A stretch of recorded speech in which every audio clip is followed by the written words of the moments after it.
dia, irmãos.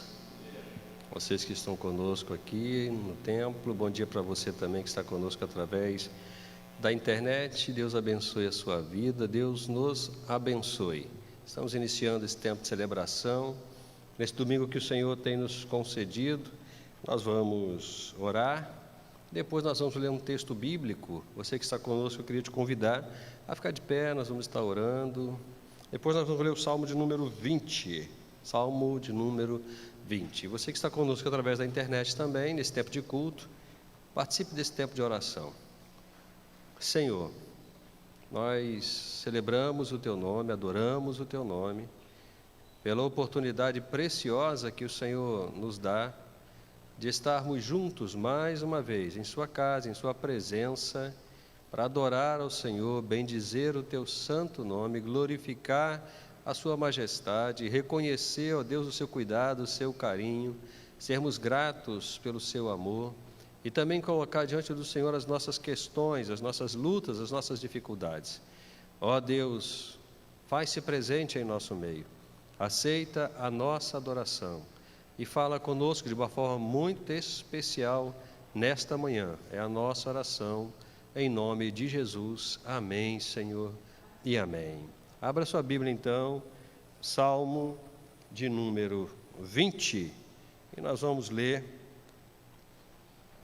esse salmo tão precioso que fala do cuidado de Deus e da confiança e da alegria que nós, servos do Senhor, precisamos ter na nossa relação com Deus, em função do cuidado especial que Deus tem com cada um de nós. Salmo de número 20, na minha tradução, está assim: O Senhor te ouça no dia da angústia, o nome do Deus de Jacó te proteja, o seu santuário te envie socorro e te sustente desde Sião. Lembre-se de todas as tuas ofertas e aceite teus sacrifícios. Conceda-te o desejo do teu coração e realize todos os seus planos. Nós nos alegraremos da tua salvação em nome do nosso Deus, hastearemos bandeiras, que o Senhor satisfaça todas as tuas petições. Agora sei que o Senhor salva o seu ungido, ele lhe responderá do seu santo céu com a força salvadora da sua destra. Uns confiam em carros, outros em cavalos, mas nós invocaremos o nome do Senhor, nosso Deus. Uns tropeçam e caem, mas nós nos erguemos e ficamos de pé.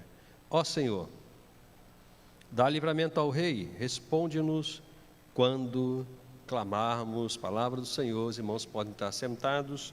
Eu queria destacar apenas, para um breve comentário, o versículo 5, particularmente a parte que fala: nós nos alegraremos na tua salvação.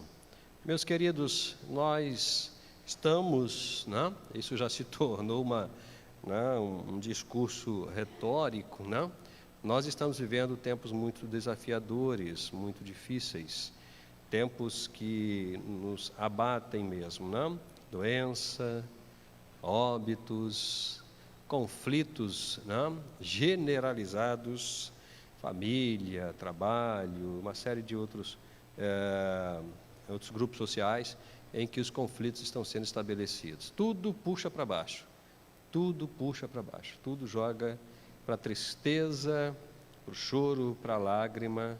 Nós estamos vivendo dias muito desafiadores para os nossos limites, para as nossas emoções.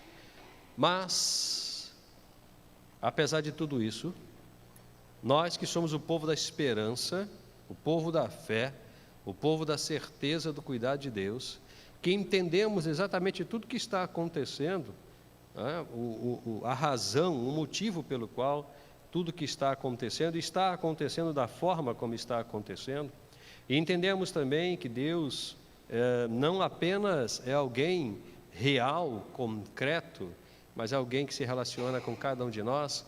Nós podemos dizer como o salmista: nos alegraremos na salvação do Senhor. Temos motivos para isso, porque a salvação é a certeza que temos de que um dia tudo isso vai acabar. E os irmãos sabem, a gente tem estado envolvido com alguns momentos de sepultamento, e a nossa palavra, as pessoas que ficam, né, porque as pessoas que ficam é que sofrem a dor da perda e vão sofrer também, né, a dor da saudade, né? A nossa palavra sempre é: haverá um novo céu, haverá uma nova terra. Isso está no Apocalipse, né? Isso está lá no capítulo 21. Haverá um novo céu, haverá uma nova terra. Ele vai enxugar dos nossos olhos todas as lágrimas. Não haverá mais morte, não haverá mais doença, não haverá mais tristeza. Essa é a certeza que temos. É isso que de fato significa a salvação. E a salvação é alguma coisa tão importante, tão necessária e tão relevante, que ela não é apenas alguma coisa para o futuro. Ela é uma coisa que começa agora. Viver nessa nova realidade, viver sobre a eterna proteção e cuidado de Deus, não é uma coisa para esperar acontecer para a gente entrar nessa nova realidade. É uma coisa que acontece agora, precisa acontecer agora. É nesse momento que a gente está ouvindo a palavra de Deus, que as igrejas têm pregado o Evangelho, que aqueles que escutam precisam se arrepender dos seus pecados, aceitar Cristo como Salvador, porque a salvação não é uma projeção, não é alguma coisa que está ainda para acontecer, mas é alguma coisa que acontece agora, em função da necessidade que nós temos de entregarmos a vida a Jesus Cristo. Por isso, nós podemos nos alegrar, porque aceitando Cristo como Salvador, nós entramos nessa nova realidade, nós entramos na possibilidade da segurança eterna em Cristo Jesus. Por isso nós podemos falar como salmista, né? Nós nos alegraremos na tua salvação. Nós nos alegraremos na tua salvação, e alegres, quando ficamos alegres, nós cantamos, né? Nós celebramos, né? Nós temos o hino do cantor cristão, então vamos celebrar a Deus cantando o hino do cantor cristão. O teclado da Simão Alcimar, o pastor Roberto vai estar nos ajudando nesse momento.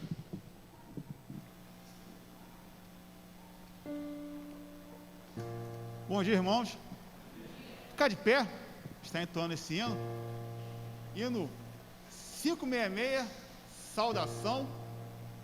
Estamos aqui na casa do Senhor, como o pastor falou, alegres por aquilo que o Senhor nos tem permitido ter e viver nessa manhã.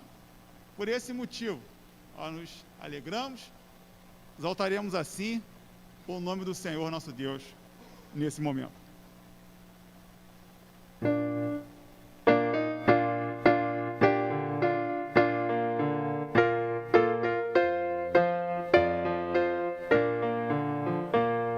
Foram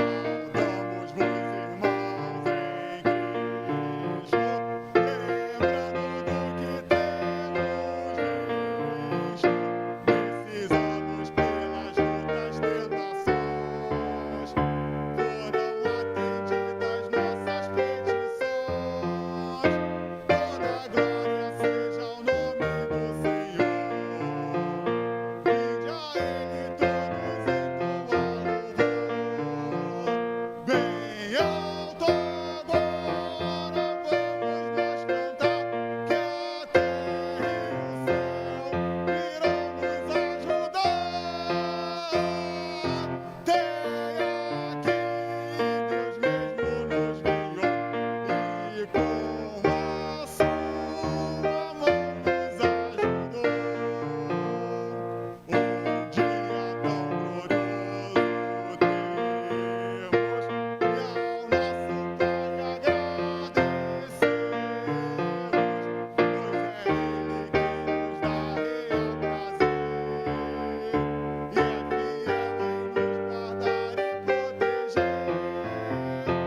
Amém. Vamos estar sentados.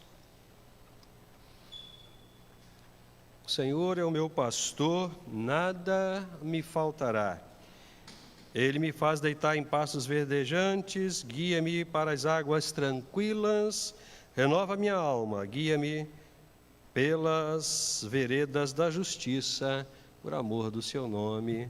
Um salmo que nos acompanha, né, há muito tempo, salmo da certeza do cuidado de Deus. Meus queridos, eu queria, antes de termos o segundo tempo de celebração, de louvor, com o grupo de louvor, queria estar fazendo algumas comunicações aos irmãos.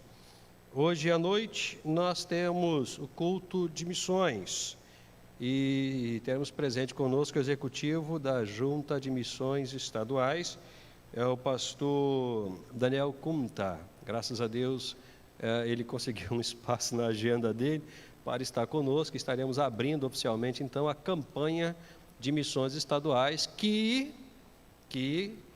vai estar ao lado da nossa campanha, da campanha da nossa igreja, Mais Um para Cristo. Nós temos trabalhado, né, em função de que a igreja se envolva nisso. Os projetos da igreja têm sido totalmente voltados, né, para alcançar as pessoas, para levar o evangelho às pessoas, não apenas por palavras, mas também por atitudes, por comportamento, por cuidado, né? Ontem, por exemplo, né, nós tivemos a continuação, né? Curso de Libras, o curso de mecânica de automóvel, graças a Deus, uma quantidade boa de pessoas. Eu tive um compromisso ontem, né, da parte da manhã até meio-dia, fiquei ali no gabinete nesse compromisso, mas me alegrei muito quando eu pude, né, ter um espaçozinho, estive lá embaixo vendo. Eu não sei que carro o Marcelo desmontou, mas tinha um monte de peça lá para o pessoal ver, né? Muito legal, muito bacana mesmo. Eu fiquei muito sensibilizado de ver como as coisas estão caminhando para a glória de Deus e como as pessoas estão interessadas e a quantidade de gente que está chegando, está querendo. E a gente às vezes até tem que segurar um pouquinho, porque senão atrapalha também a pessoa, né, que está chegando. O curso já está caminhando, chegar no meio complica um pouquinho, né? Então, irmãos, nós estamos envolvidos nesta campanha Mais Um para Cristo. Às quartas-feiras, estudos bíblicos dirigidos, né, direcionados para a evangelização. Mas também temos o nosso compromisso com a nossa denominação, né? Então, à noite, o pastor Daniel Kunta vai estar conosco e nós também teremos a oportunidade, irmãos, de conhecer a equipe de misericórdia.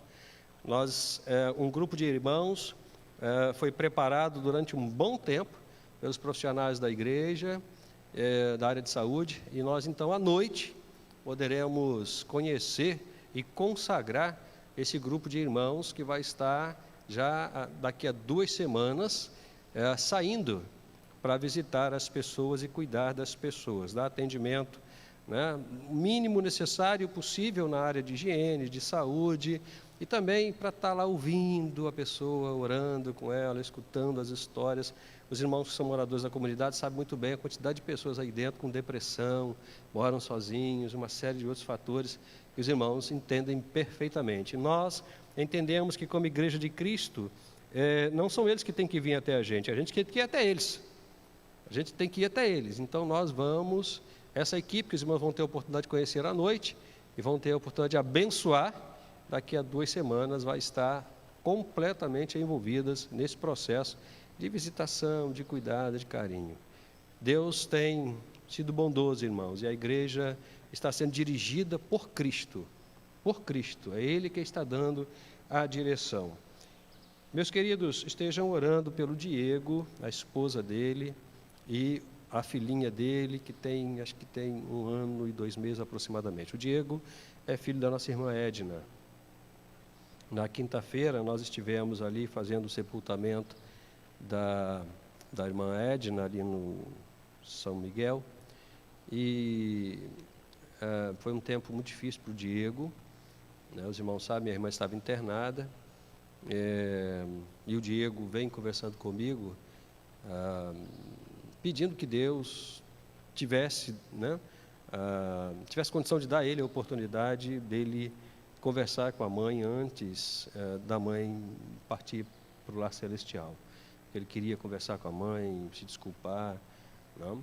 mas infelizmente ele não teve essa oportunidade. Então, foi um tempo muito angustiante. No sepultamento estávamos eu, ele, a esposa, o bebê, e depois chegou a mãe, né, no caso a sogra dele, não apenas nós. Tivemos ali, fizemos sepultamento, sepultamos a irmã, fizemos o culto fúnebre, né, e sepultamos a irmã, e foi um tempo de muita dor para o Diego. Então estejam orando pelo Diego. Eu conversei bastante com a esposa dele, e graças a Deus nossa irmãzinha está com Jesus, está muito feliz, né, na eternidade, está aperfeiçoada, agora aguardando a ressurreição. Mas a gente precisa estar acompanhando o Diego, né? Eu me coloquei à disposição dele, eu tenho o telefone dele, eu vou entrar em contato com ele mais vezes para tentar, de alguma forma, estar junto com ele. Então, estejam orando pelo Diego, estejam orando pela família também. Sábado pela manhã, irmãos, além de nós termos o curso de Libras e o curso de Mecânica, a Associação Batista Gonçalense, no setor 1, do qual nós fazemos parte, um grupo de pastores, poucos pastores, talvez 10 pastores, não mais do que isso, vão estar aqui na igreja em oração pelo nosso município, pelas nossas igrejas, para que Deus tenha piedade, né? A ABG é dividida em setores e nós fazemos parte do setor 1. Vai ser na parte da manhã. Eu não comuniquei a igreja porque a igreja não é para a igreja participar da igreja, eu estou apenas informando, né? A igreja não precisa participar disso, apenas os pastores. Eu tentei incluir os diáconos e eles pediram caridosamente, amorosamente, que seria apenas para um grupo pequeno de pastores. Então nós vamos estar aqui na parte da manhã. Estejam orando pelos pastores, irmãos. Eu acho que eu falei quarta-feira, se eu não estou equivocado, no culto fúnebre do filho do pastor Vanderlei Batista Marins, e eu e o pastor Roberto participamos pela internet,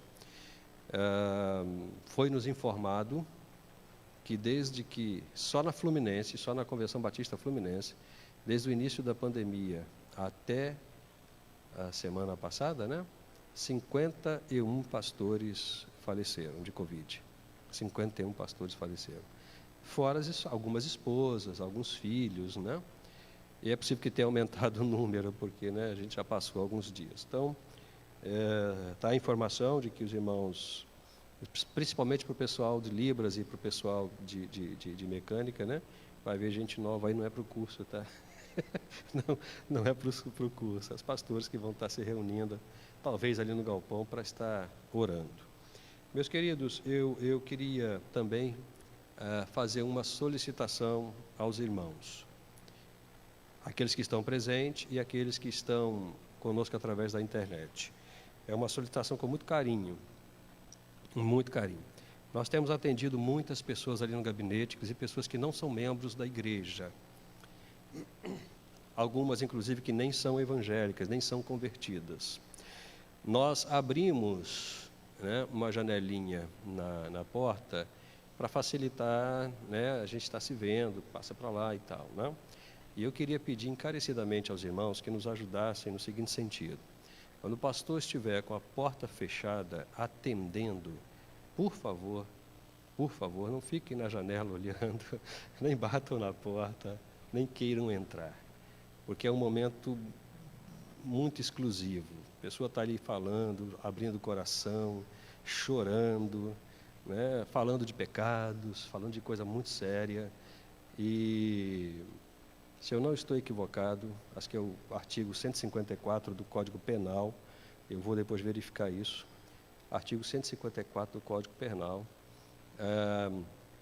diz claramente, sob pena de prisão, que pastores, padres, eles não podem expor aquilo que está sendo lhes confessado, sob pena de prisão. E aí, às vezes, a pessoa vem, abre a porta, bate na porta, atrapalha, às vezes abre, ouve o que a pessoa está falando, comenta, interrompe. Por favor, o gabinete fica sempre aberto. Está aberto, pode entrar, conversa, vamos, né? Mas se estiver fechado, é porque está tendo atendimento. E aí a gente precisa estar reservado. Então, por favor, nos ajudem nesse sentido. que pode ser um dos irmãos, eventualmente pode ser um dos irmãos, né? Seja ali com o pastor, orando, abrindo o coração, falando, e é muito delicado. Eu sei que às vezes os irmãos querem falar com o pastor, querem dar o recado, espera um pouquinho, se não der para falar naquela hora, não tem problema não, fala depois, tá bom? Essa semana passada eu estava atendendo uma pessoa, estava abrindo o coração, falando um monte de coisas, e aí eu tive que, infelizmente, parar para sair da sala, porque a pessoa estava insistindo na porta, e aí não teve jeito, eu ia ficar ali, né? Então, por favor, nos ajudem nesse sentido, amém? Deus nos abençoe, vamos celebrar a Deus com um grupo de louvor.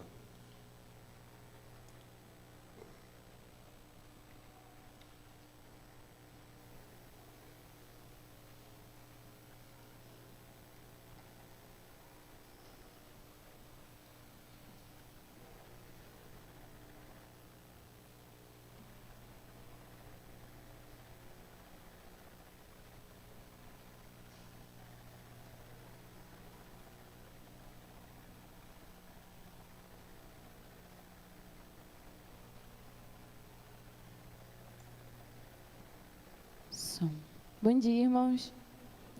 Vamos ficar de pé para louvar a Deus nesse momento.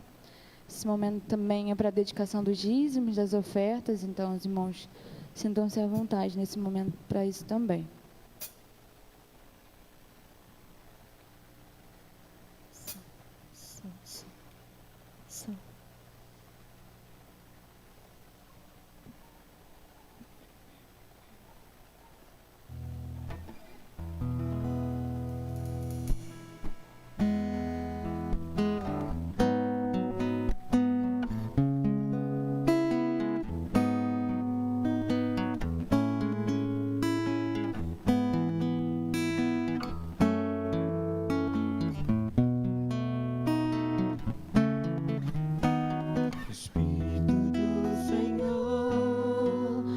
Está presente para consolar, é Deus com a gente exalando vida e forças para caminhar. O Espírito do Senhor está presente para consolar, é Deus com a gente exalando vida e forças para caminhar.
seu povo fez passar, e da rocha água viva fez brotar.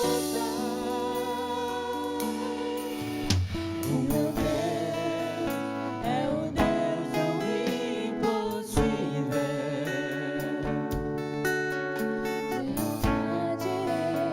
O grande El Shaddai, que abriu o mar vermelho e ao seu povo fez passar, que da rocha água viva fez brotar.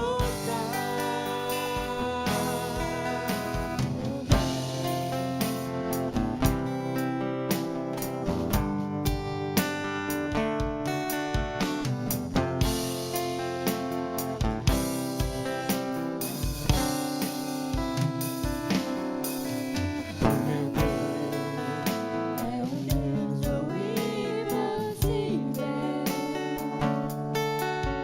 que liberta encarcerados das prisões, faz descer o mais difícil, restaura a alma do ferido, e te lança o amor dos corações.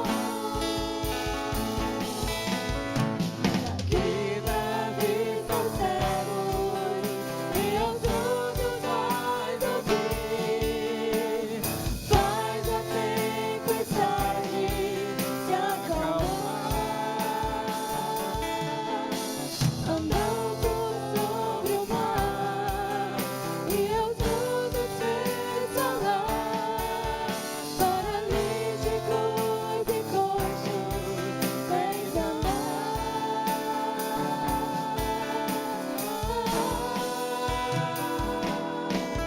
O meu Deus é o Deus do impossível,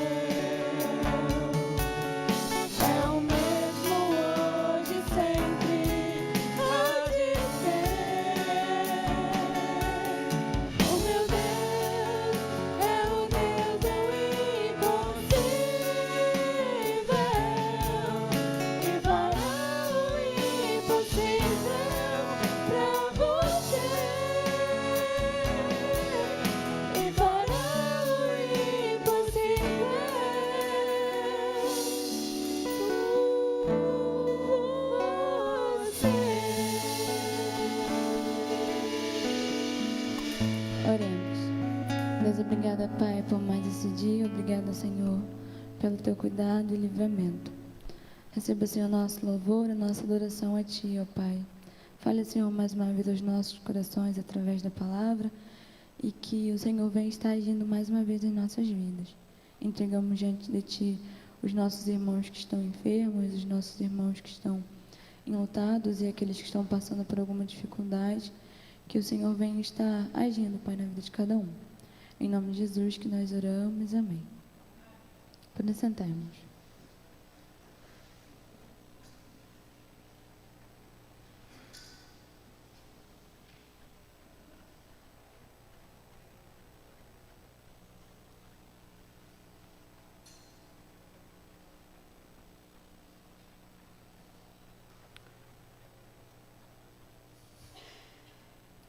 Meus irmãos, abra a sua Bíblia no Gênesis. Nós vamos ler dois textos bíblicos. Gênesis capítulo 4, nós vamos ler do versículo 1 ao versículo 7. E depois nós vamos ler 2 Coríntios capítulo 10, de 1 até o 6.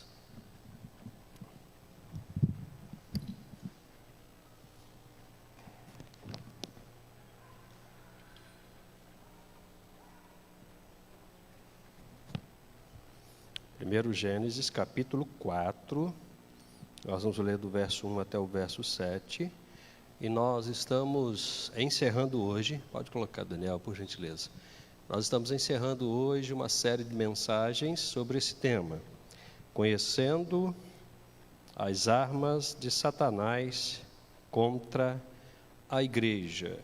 Nós temos conversado já há algum tempo sobre isso, irmãos. E, não obstante nós estarmos encerrando hoje, apresentando aos irmãos duas armas que ele utiliza muito na igreja e também fora da igreja, né?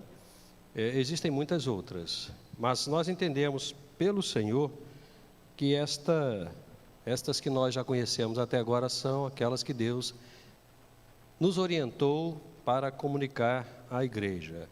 A partir então de semana que vem nós estaremos iniciando uma nova série de mensagens. Eu estava orando há um tempo atrás e Deus falou ao meu coração, ele levou para um texto bíblico, Isaías 40, verso 1. O texto diz: consolai, consolai o meu povo, diz o Senhor. Então Deus nos orientou, a partir de semana que vem então nós estaremos entrando numa série de mensagens com o tema Palavras de consolo para o povo de Deus. Eu sei que é muito pesado, irmãos, o que nós estamos trabalhando. Como eu tenho dito, a gente não tem nenhum interesse em se especializar em Satanás, né? Não temos nenhum interesse. Mas também nós não podemos virar as costas, nós precisamos conhecer minimamente as estratégias e as armas de Satanás. Afinal de contas, sendo inimigo de Deus, ele ataca aquilo que pertence a Deus, ele ataca a igreja e ataca a todos nós. E nós não podemos virar as costas para o inimigo. Nós temos que conhecer algumas das armas que ele utiliza, porque eventualmente, nós podemos estar utilizando essas armas, ou alguém pode estar utilizando contra nós. Então nós precisamos conhecê-las para nos defendermos também. Paulo traz inclusive uma ilustração muito bonita de um soldado romano, né? Quando ele diz lá que nós precisamos nos vestir da armadura de Deus, capacete, espada, couraça, né? Nós vivemos numa batalha, irmãos. Nós vivemos numa batalha. Uma das coisas que eu acho mais interessantes na vida de algumas pessoas é que elas reduzem simplesmente os acontecimentos à crença delas, como se crer ou não acreditar significasse existe ou não existe, né? E aí, na verdade, o que ocorre, né? Nós precisamos considerar a seguinte realidade, a seguinte verdade: as coisas existem por si mesmas, ou deixam de existir por si mesmas, não porque eu creio ou deixo de acreditar. Então, acreditar em alguma coisa ou não acreditar não vai mudar o fato. Não vai mudar o fato. Inclusive, por exemplo, com relação à existência de Deus, o salmista diz o seguinte: apenas um bobo, apenas um nécio, fala no coração dele, Deus não existe. Como se de fato Deus não existisse a partir da opinião dele. Então nós precisamos sim, irmãos,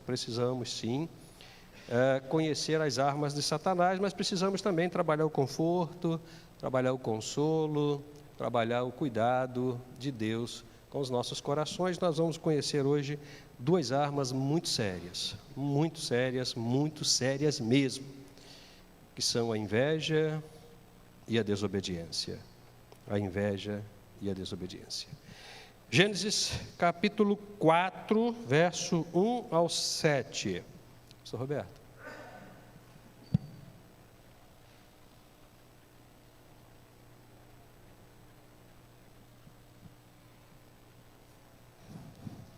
Capítulo 4, 1 ao 7, assim mesmo sentado, irmãos, podem ficar sentados, tá bom? Adão conheceu intimamente Eva, sua mulher. Ela engravidou e, tendo dado à luz Caim, disse: alcancei do Senhor um filho homem. Tornou ela a dar à luz outro filho, Abel, irmão dele. Abel tornou-se pastor de ovelhas e Caim agricultor. Tempos depois, Caim trouxe do fruto da terra uma oferta ao Senhor. Abel também trouxe da gordura das primeiras crias de suas ovelhas, e o Senhor acolheu bem Abel e sua oferta, mas não acolheu Caim e sua oferta. Por isso Caim ficou furioso e ficou com um semblante abatido. Então o Senhor perguntou a Caim: por que tiraste? E por que estás com o semblante abatido? Se procederes bem, não se restabelecerá o teu semblante? Mas se não procederes bem, o pecado jaz à porta, e o desejo dele será contra ti, mas tu deves dominá-lo. 2 Coríntios capítulo 10, nós vamos ler do verso 1 até o verso 6.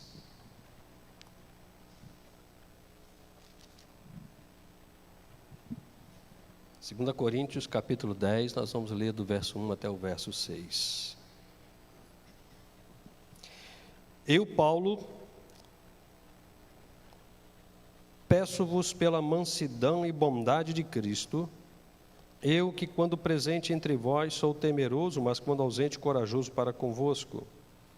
Eu vos suplico que quando estiver presente não seja obrigado a usar de coragem com firmeza, que espero mostrar a alguns que consideram que nos conduzimos por padrões humanos.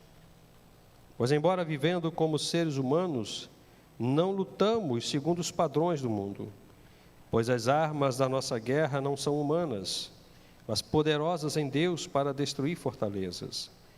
Destruímos raciocínios e toda a arrogância que se ergue contra o conhecimento de Deus, levando cativo todo pensamento para que obedeça a Cristo. Estaremos prontos para punir toda desobediência quando alcançardes plena obediência. Vamos orar.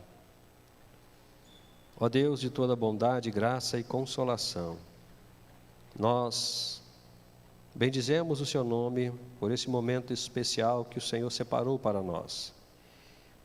Nós já celebramos ao Senhor, já cantamos, já colocamos diante do Senhor algumas questões, já reconhecemos a Sua presença em nosso meio. Por isso, pedimos que agora o Senhor fale aos nossos corações de uma forma muito especial, nos edificando, nos confortando, nos consolando. É a nossa oração em nome de Jesus. Amém, Senhor, e amém. Conhecendo as armas de Satanás contra a igreja, hoje nós conheceremos duas armas muito perigosas: a inveja e a desobediência. Para isso, nós estamos trabalhando duas histórias muito bonitas e muito significativas no texto bíblico. A primeira história que nós estamos trabalhando é a história de Caim e de Abel, muito conhecida da gente, bastante conhecida da gente. Nós temos aqui no relato bíblico os dois primeiros filhos de Adão e de Eva, após a desobediência, após o pecado ter entrado no mundo, após a expulsão de Adão e de Eva do jardim no paraíso. Eles tiveram que tocar a vida deles, tiveram que continuar a sua existência, né? E naturalmente eles tiveram filhos. E os filhos exerciam funções bem diferentes. Um era agricultor e o outro era pastor de ovelhas. Obviamente a gente está falando de um período, irmãos, onde esta família, num primeiro momento constituída de 4 pessoas, tinha acesso direto a Deus. Vocês lembram que a narrativa do Gênesis, né, da criação, nos informa que todos os dias, Deus vinha, na viração da tarde, conversar com Adão e com Eva. É um privilégio absolutamente maravilhoso, fantástico, né? Eu daria qualquer coisa para que isso acontecesse comigo também, não? Da mesma forma, a gente entende que, como a gente está no início da história da humanidade, Deus não abandonou o homem, mesmo o homem tendo pecado. Vocês percebem, por exemplo, que Deus vai falar com Caim, Deus conversa com Caim. Então parece-me que era uma coisa muito comum, acho que era uma coisa muito comum naquele período, não? Deus e aquela família estarem juntos todos os dias, conversando, trocando ideia, recebendo orientações, mas também a gente tem aqui uma informação muito preciosa. Esses 2 jovens, eles tinham a mínima noção do que significava cultuar a Deus, a mínima noção do que significava prestar sacrifícios a Deus. Eles tinham a mínima noção do que significava essa função religiosa de estar indo até Deus com alguma coisa para oferecer a Deus. E o texto fala para a gente que Caim leva, algumas plantações, alguns legumes, e Abel leva, então, alguns animais. Num texto bem antigo mesmo, chamado Talmud, a informação que nós temos é que a oferta de Caim não era uma oferta boa. Não era uma oferta boa. Ele pegou o pior de todos lá, dos legumes, e levou para Deus. Não era. O Talmud, o texto de Gênesis não explica bem isso. Mas o Talmud, que é um texto hebraico, um texto antigo, deixa bem claro isso para a gente. Caim não levou uma oferta boa. Abel, pelo contrário, escolhia lá as melhores ovelhinhas e levava. E pode parecer muito estranho a gente ter a ideia de que Deus se agrada da oferta de um e não se agrada da oferta de outro. Mas tem uma relação muito significativa, muito profunda com o coração, com a intenção, com a ideia do que fazer para agradar a Deus, para cultuar a Deus. Em função de Deus ter aceito a oferta de Abel e não ter aceito a oferta de Caim, porque o coração de Caim não é um coração inclinado, honesta e sinceramente para a adoração, era apenas um cumprimento de tarefa diária. Chegou a hora, vamos lá cultuar a Deus, vamos lá, Deus então se recusa a aceitar aquilo que não é do coração, irmãos, aquilo que não é da alma, aquilo que não é da paixão, não é do amor. É muito interessante que ao longo da Bíblia toda, você vai ver em vários momentos o povo de Deus tentando construir uma forma específica, até mesmo arquitetônica, para cultuar a Deus. E Deus, não é por aí, não é assim que eu quero, não é dessa maneira, vocês não vão me agradar, construindo templos, fazendo oblações, sacrifícios. Há um momento, inclusive, que Deus chama o povo dele e diz o seguinte: vocês não entenderam absolutamente nada. Todos os dias vocês fazem sacrifícios para mim, matam dezenas, às vezes centenas de boi, de ovelhas, cultuam, dançam, mas quem pediu isso para vocês? Quem pediu isso para vocês? Eu pedi que vocês sejam sinceros, sejam honestos, sejam bondosos, cuidem dos órfãos, cuidem das viúvas, tenham uma boa distribuição de renda. Isso é culto, é isso que eu quero, que vocês se cuidem, que vocês se amem, que vocês se protejam, que não haja falta de absolutamente nada. Eu não pedi para vocês substituir o coração pela oferta. Eu não pedi para vocês substituir o amor pelo compromisso litúrgico. Isso está chegando diante de mim de uma forma muito estranha. O cheiro não está bom. Então para com isso e vai cuidar. Todos nós conhecemos a história da divisão do reino. Depois da morte de Salomão, o reino se divide. Conflitos familiares e uma série de outras questões, o reino se divide. E a gente tem reino do norte, reino do sul. 10 tribos, 2 tribos. 10 tribos reino do norte, 2 tribos reino do sul. E as coisas vão caminhando, até que chega um momento em que cativeiro. Vocês não estão bem, vocês estão fazendo tudo errado. O reino do norte vai para a Síria, o reino do sul vai para a Babilônia. 2 tribos para a Babilônia e as outras 10 para a Síria. E aí, irmãos, quando você começa a ler lá Juízes, Reis, Crônicas, você aprende uma coisa muito interessante. Das 12 tribos que foram dispersas, das 10 que foram para a Síria e 2 que foram para a Babilônia, só as que foram para a Babilônia voltaram. As outras 10 se dispersaram, vão dar origem ao que nós conhecemos lá no Evangelho como os samaritanos. Lembra da mulher samaritana? Os judeus não se comunicam com os samaritanos e tal. E a pergunta que a gente faz é: por que vão 12 e voltam 2? Por que vão 12 e voltam 2? Para construir a cidade, construir os muros, construir os templos, e reatar a relação com Deus. Quando você vai olhar o pecado dessas tribos, você aprende uma coisa muito interessante. O pecado do reino do sul, o pecado das 2 tribos que foram para a Babilônia, era um pecado de idolatria. Idolatria. Era um pecado relacionado a culto, a religião. O pecado do Reino do Norte, das 10 tribos, era um pecado social. Mau governo, escravidão, injustiça social, abandono das viúvas, abandono dos órfãos, maltratos, fome, má distribuição de renda, o não cuidado da saúde do povo, pecados sociais.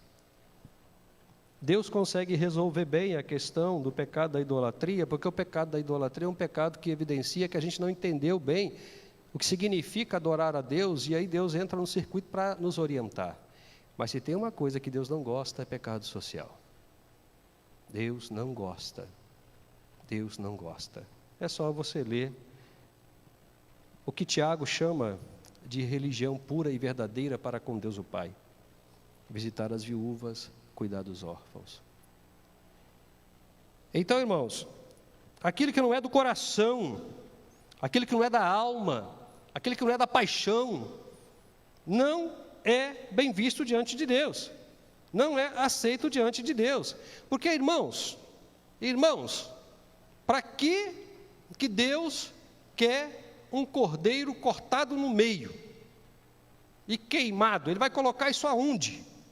Vai guardar em qual armário? Em qual gaveta? Não há absolutamente nada que nós demos para Deus que Ele tenha necessidade. A única coisa que se nos aponta é que o que de fato importa para Deus é a inclinação do coração, é a paixão, é o amor, é o carinho por Ele que se manifesta na relação com as pessoas. Com as pessoas, o texto bíblico fala isso, João fala isso na sua epístola. Como eu posso, eu não me lembro agora se é João ou Tiago, mas eu me lembro do texto, como eu posso dizer que amo a Deus a quem eu não vejo, se eu não amo a meu irmão a quem vejo? Não é impossível, isso não existe. Isso não existe. Toda manifestação de carinho e de amor a Deus passa pelo carinho e amor ao semelhante.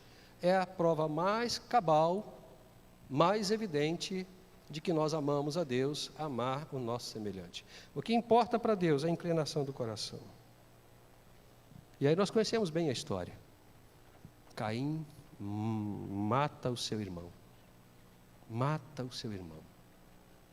Eu não vou entrar no detalhamento, os irmãos conhecem muito bem. A pergunta que a gente faz é: por que Caim faz isso? Por que Caim faz isso? Ele também falava com Deus, Deus falava com ele.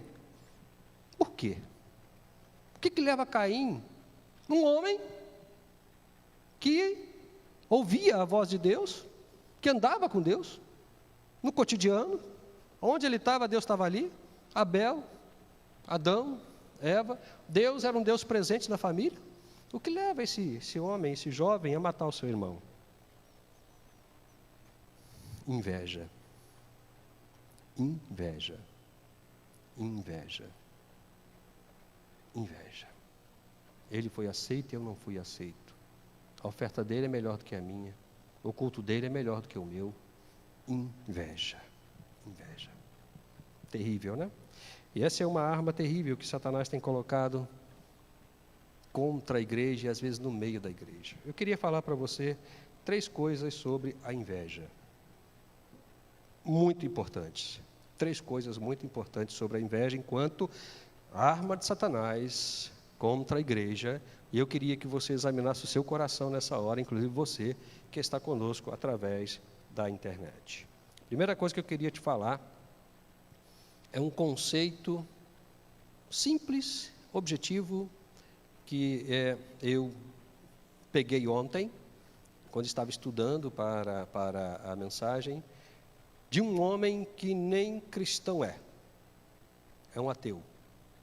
Mas eu achei tão interessante, tão importante, até passei o vídeo, né, para os irmãos que estão liderando algumas atividades na igreja. Um historiador contemporâneo chamado Leandro Carnal. Leandro Carnal. Ele diz o seguinte: a inveja é sempre tristeza pela alegria do outro. A inveja é sempre tristeza pela alegria do meu semelhante. A inveja existe quando eu não consigo me alegrar com a alegria do meu semelhante. Ser feliz com a felicidade do semelhante é um dos maiores desafios para a natureza humana. Como Satanás conhece os limites da natureza humana, que lamentavelmente foram construídos pelo pecado, né? Ele induz a tristeza pela alegria do sucesso do meu semelhante. A alegria, a inveja, é a tristeza pela alegria do meu semelhante. É quando o outro está feliz, está realizado, está satisfeito, e eu não consigo me alegrar com isso. Lembra? Alegrai-vos com os que se alegram. Remédio bíblico, né? Bula bíblica contra a inveja. Alegrai-vos com os que se alegram. Porque a inveja é não se alegrar, é ficar triste pela alegria do próximo. Segunda coisa, a inveja dirige todo o nosso olhar para o que o outro tem, para o que o outro faz, para o que o outro é, nos cegando em relação a nós mesmos. E, infelizmente, esse sentimento pode atingir um grau de intensidade que leva a consequências imprevisíveis. Caim mata Abel. A inveja começa com o olho, quando a gente olha para o outro. Porque quando você olha para o outro, você vê o que está acontecendo. Você vê a alegria dele, você vê a satisfação dele, você vê o contentamento dele, você vê o sucesso dele. A inveja é um direcionamento dos olhos. Começa com o olhar. O olhar é alguma coisa que pode nos levar ao perigo. Lembra de Eva? Olhando ela para a fruta, deu no que deu, né? Deu no que deu. Terceira coisa, a inveja é sempre dirigida a alguém muito próximo da gente. Veja, Caim era irmão de Abel. Porque fica fácil estabelecer comparações. A inveja não me permite ver as minhas limitações, por isso a necessidade de se culpar o outro pelo fracasso. Ninguém tem inveja de Pedro Álvares Cabral por ter descoberto o Brasil. Ninguém tem inveja de Napoleão Bonaparte. A inveja só é possível se a gente estiver próximo do objeto invejável. Por quê? Porque quando eu estou próximo, eu posso fazer comparações. E, meus queridos, cuidado com isso. Comparação é um elemento extremamente perigoso nas nossas relações. Muito perigoso. Muito perigoso. Porque a comparação vai partir do princípio de que alguém é melhor ou pior do que eu. Juízo de valor. Isso é muito perigoso. Então, a inveja só é possível quando a gente está próximo do objeto invejável. Fora disso, não tem a menor possibilidade de haver inveja. Cuidado com isso. Cuidado com o que você está olhando. Cuidado com as comparações. Cuidado com a tristeza do coração. Cuidado com a sua relação com o seu irmão. Porque ele pode estar exercendo uma atividade mais efetiva do que a sua. Mais efetiva do que a sua. Isso é muito comum, irmãos. A igreja é um ambiente muito propício a isso. Às vezes a gente, né, no final do ano, faz aqui a eleição, né?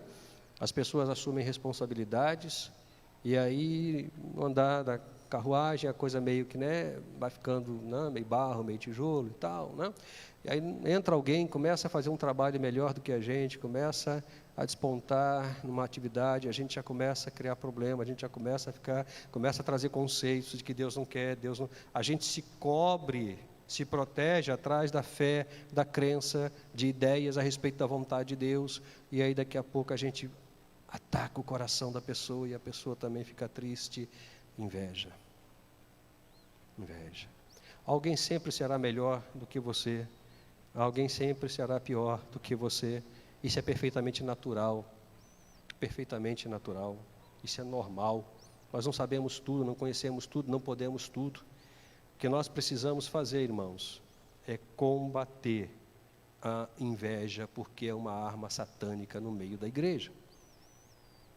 É uma arma satânica no meio da igreja contra o povo de Deus. E onde há inveja, não há evolução espiritual, não há crescimento, nem qualitativo, nem quantitativo, não há.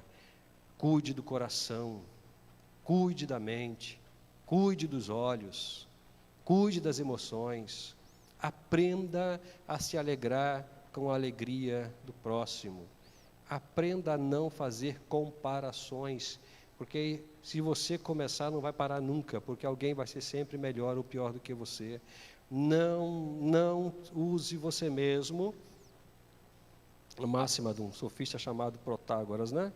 Como o ideal da humanidade. O homem não é, irmãos, não é a representação de tudo o que é bom. Apenas Deus é o bem supremo e é para Ele que nós devemos olhar. Então cuida do coração, cuida da mente, cuida da língua, cuida dos olhos, porque o diabo trabalha nos sentidos. Ele trabalha nos sentidos. Atendendo uma pessoa que não é membro da igreja, nem evangélica é, me lembrei aqui agora, por isso eu posso falar. Ela disse o seguinte: as pessoas não gostam de mim. Falei, por que você pensa dessa forma? Porque as pessoas não falam comigo, eu não consigo me relacionar bem com elas, eu desconfio delas, é uma situação muito difícil, e eu concluí que elas não gostam de mim. E aí continuei a conversa, e aí cheguei num caminho que eu queria chegar, e ela sofre de depressão muito séria. E aí eu virei para ela e falei o seguinte: presta atenção no que eu vou te dizer. Uma das funções da depressão não é apenas jogar você para baixo, é inverter a sua forma de entender o relacionamento das pessoas. Ela muda a sua forma de compreender as relações. A pessoa está te amando, está cuidando de você, está se preocupando com você, a depressão muda isso, e você começa a olhar para a pessoa e achar que ela não gosta de você, que ela não está cuidando de você, que ela está querendo saber da sua vida, porque a depressão faz isso, ela muda a forma de você entender o cuidado do outro. Então não é que as pessoas não gostem de você, elas gostam de você, é você que não está entendendo isso. A depressão não está deixando você entender isso. Então você tem que cuidar da depressão para poder entender corretamente o que está acontecendo. Porque as pessoas te amam, as pessoas gostam de você. Gostam tanto que você está aqui porque a sua família indicou você para conversar comigo. A gente só se preocupa com aquilo que é importante para a gente, senão você não estaria aqui. Mas não consegue perceber isso, porque ela muda a forma de entender os relacionamentos. Cuidado com isso, irmãos. Cuidado, olhe para a sua vida, olhe, porque você pode estar usando uma arma de Satanás, ou Satanás pode estar entregando essa arma na mão de uma outra pessoa contra você. Então, cuidado com isso. Segunda arma está lá no Coríntios, que a gente acabou de ler. 2 Coríntios, capítulo 10. Desobediência. Deixe-me situar vocês com relação a esse texto de Paulo, essa carta de Paulo, essa carta específica de Paulo. Quando Paulo escreve a primeira carta de Paulo aos Coríntios, Paulo está tratando de assuntos doutrinários muito importantes. Inclusive, um assunto muito sério, que é o assunto da ressurreição do corpo. capítulo 15. Chega em casa e dá uma lida no capítulo 15 do 1 Coríntios. Nós estamos falando de uma cidade que era um centro religioso e cultural, de uma cidade cheia de filósofos, poetas, religiões, escolas filosóficas. Então Paulo fala à igreja na primeira carta a respeito de muitas coisas que tinham relação direta com a crença da igreja. Por exemplo, existia um grupo de pessoas lá em Corinto que haviam dito que a ressurreição já havia acontecido porque era espiritual, não havia ressurreição do corpo. Paulo tem que entrar no circuito e dizer, não, esse povo está enganado, não dá ouvido para eles. A ressurreição do corpo é um fato, a ressurreição espiritual é historinha, uma escola filosófica chamada gnosticismo, que não nos compete agora entrar em detalhamento, basta apenas os irmãos saber que era uma escola que combatia a fé da igreja. Quando Paulo escreve a sua segunda carta, que é essa que nós temos aqui, Paulo agora não está preocupado em doutrinar a igreja.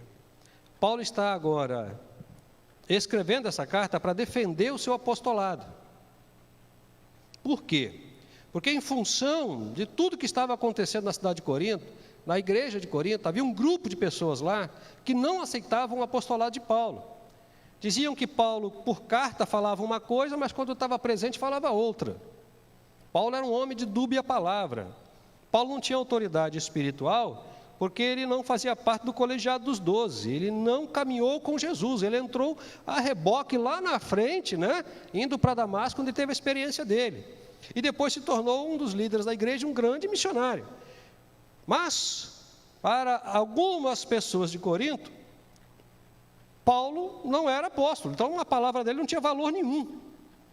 Isso criou um problema sério na igreja, uma celeuma na igreja, uma dificuldade na igreja, uma promoção de desobediência. Algumas pessoas não estavam querendo ouvir a palavra de Paulo.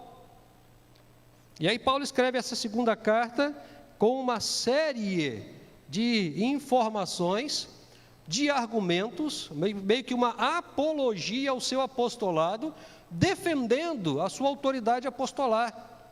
Defendendo a sua autoridade apostolar, e a gente tem aqui um resumo no capítulo 10, dessa porção que nós lemos. Mas é importante, irmãos, que vocês leiam toda a carta, é muito importante, é muito interessante.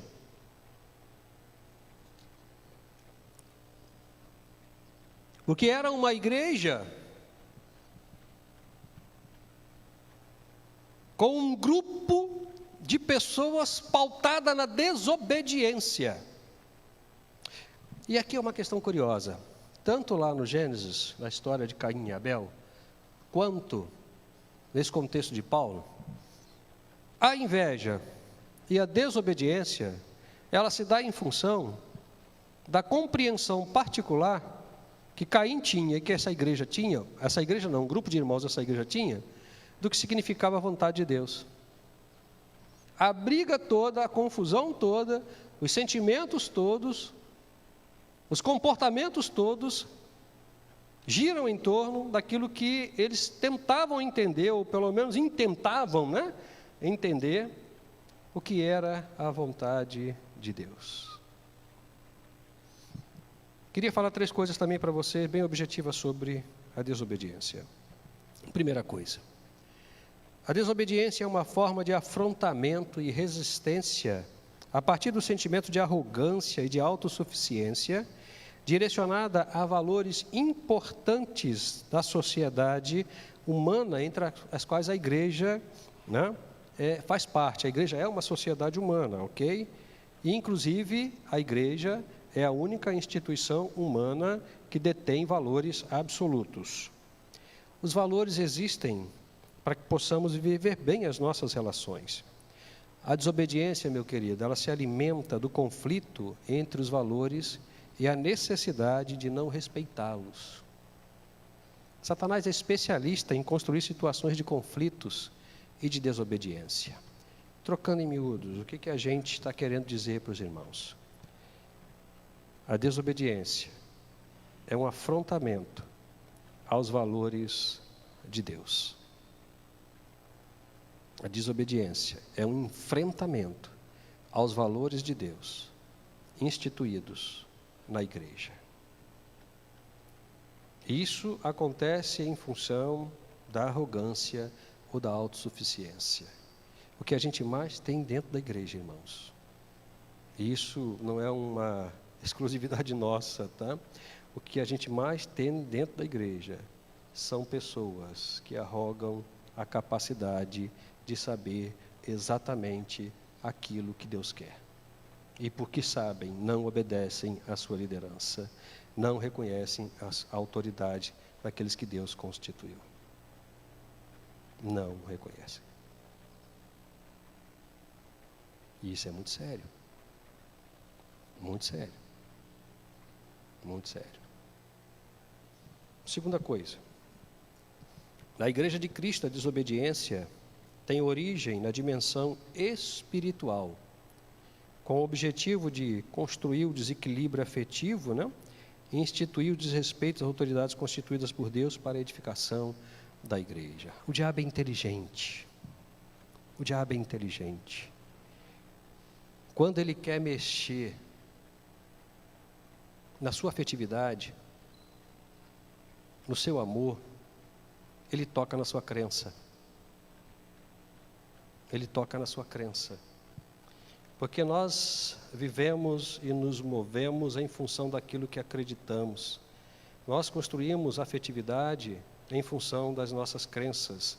Por isso, a gente escuta muito na igreja uma coisa muito interessante, né? A igreja tem muitas panelinhas. O que são panelinhas? São grupos de afinidade. São pessoas que pensam e sentem e acreditam na mesma coisa. Se eu não penso, não sinto, não creio da mesma forma que aquele grupo, eu faço outro grupo, porque naquele eu não consigo entrar. Panelinha é isso, é grupo de afetividade, de gente que acredita na mesma coisa, da mesma forma. E se você não crê, você não entra. Para entrar tem que acreditar, tem que aceitar. Isso não vai acabar, irmãos, tá? Isso não vai acabar. Nem tenta orar por isso, que isso não vai acabar. É melhor você seguir o conselho de um pastor amigo meu. O pastor meu falou uma coisa muito legal uma vez. Falou, eu não tenho nenhum problema com panela, desde que a tampa fique aberta. Porque aí sai gente, entra gente a hora que quer. Se você fechar a tampa, não tem como entrar. Deixa a tampa aberta. Aí pode entrar gente, sair gente, e a gente vai caminhando. Porque, irmãos, grupos de afinidade existem em qualquer lugar, na igreja, no trabalho, na escola, né? Na associação de moradores, na família. Então o diabo, ele é inteligente.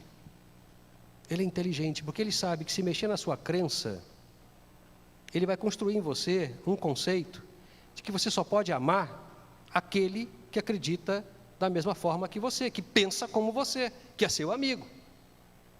Por isso a Bíblia nos desafia a amar o inimigo, porque o inimigo não pensa como eu penso, não gosta das mesmas coisas que eu gosto, não fala o que eu quero ouvir.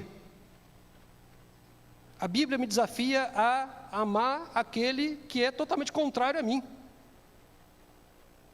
que é um desafio monstruoso.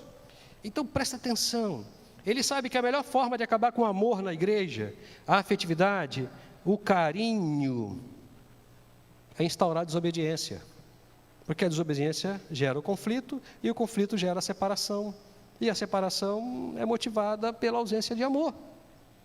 Porque, irmãos, um dos atributos mais bonitos do amor é o desejo de estar junto do objeto amado. Se a gente ama, a gente quer estar perto. Faz bem, quer olhar, quer contemplar a beleza, quer ficar admirando. Quantos aqui, irmãos? Todos nós, né? Todos nós, é uma experiência muito bonita. Já passei por isso também. Início de namoro, está apaixonado, a gente só quer ficar olhando para a pessoa. Só olhando, faz um bem olhar para a pessoa amada. Que coisa gostosa.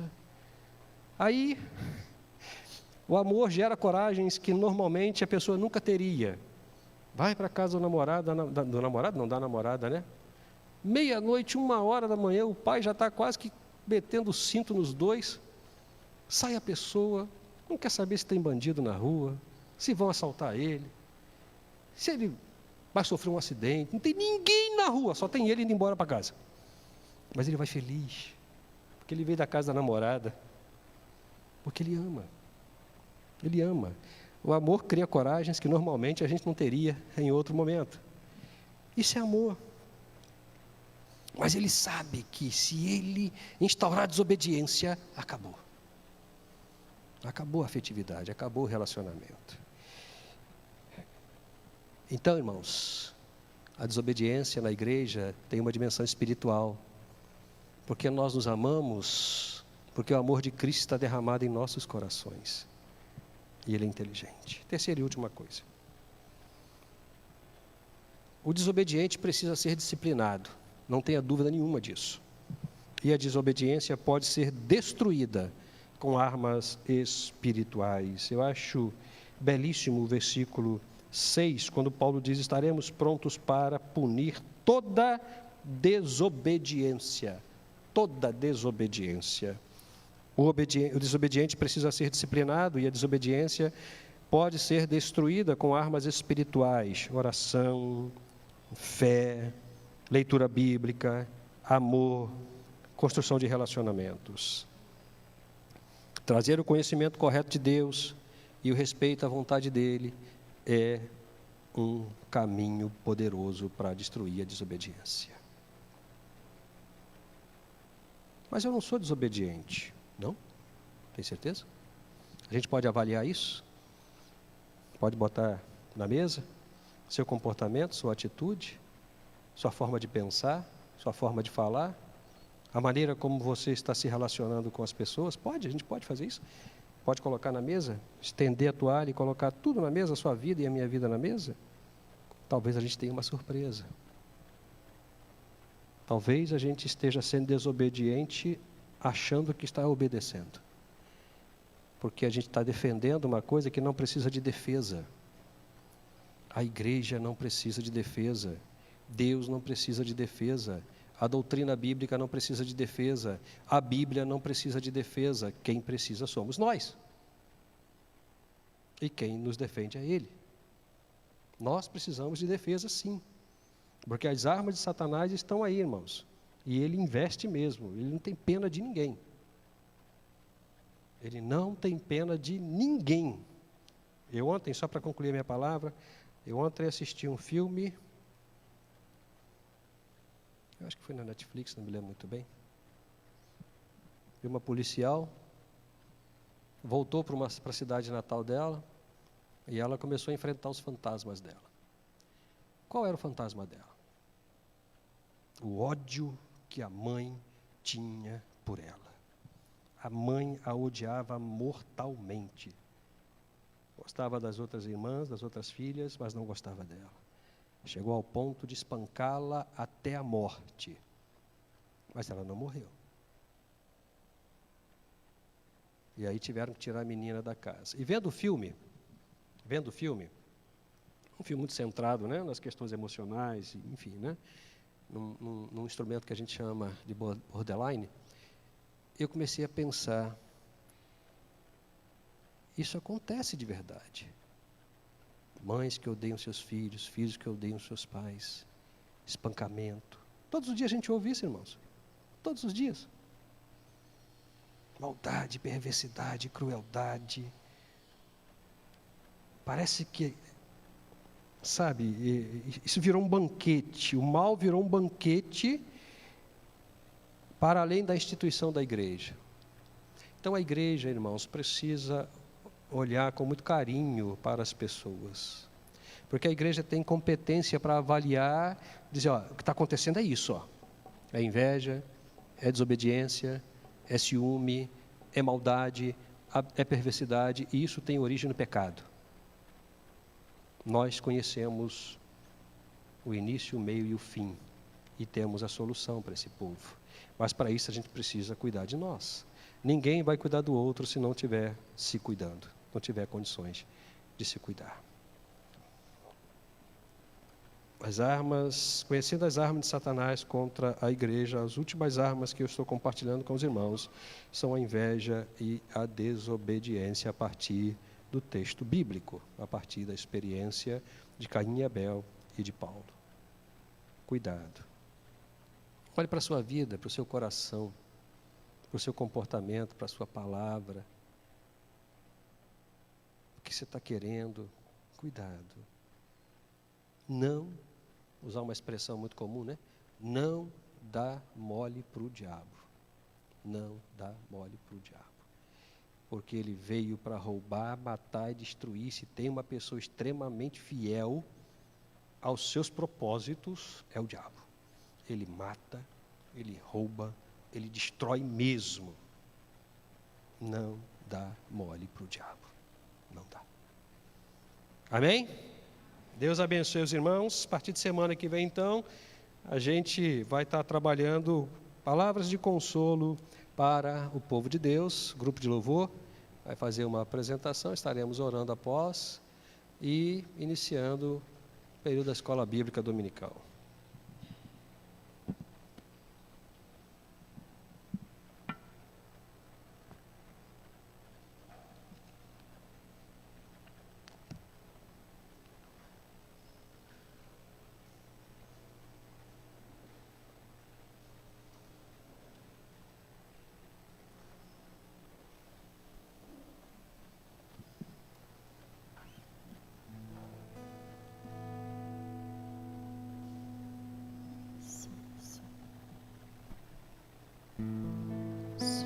Irmãos, se quiserem se colocar de pé nesse momento, o convite está feito.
em ti. Amém. Podem sentar, irmãos.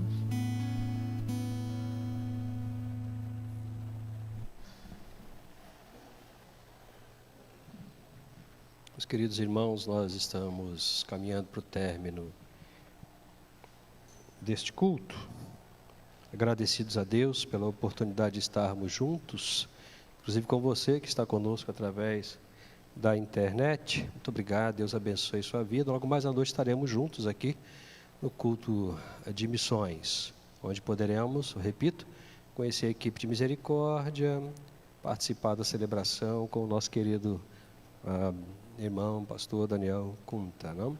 Então venha logo mais, seja abençoado também. Vamos orar, fique em pé no seu lugar, querido. Nós temos um microfone aqui que não foi utilizado. Vou pedir, Marcelo, vem cá orar, Marcelo. Marcelo vai estar orando, encerrando esse tempo de culto. Após a oração do Marcelo, nós vamos ter o pós-lúdio, né? Nós vamos ter o pós-lúdio. Os irmãos estejam orando silenciosamente.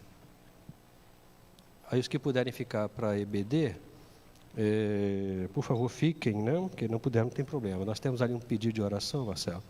Irmã Maria Batista pede oração por sua vida. Ela quebrou o tornozelo. Foi hoje isso? Sabe dizer? Não sabe dizer, né? Tá bom. Então, ora também por ela. Faz favor, tá? Oremos.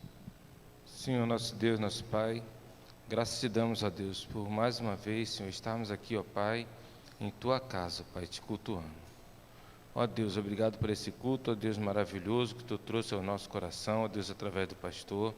Obrigado, Senhor, por essa palavra, Senhor, que eu tenho certeza, ó Pai, que falou com cada um aqui, ó Deus.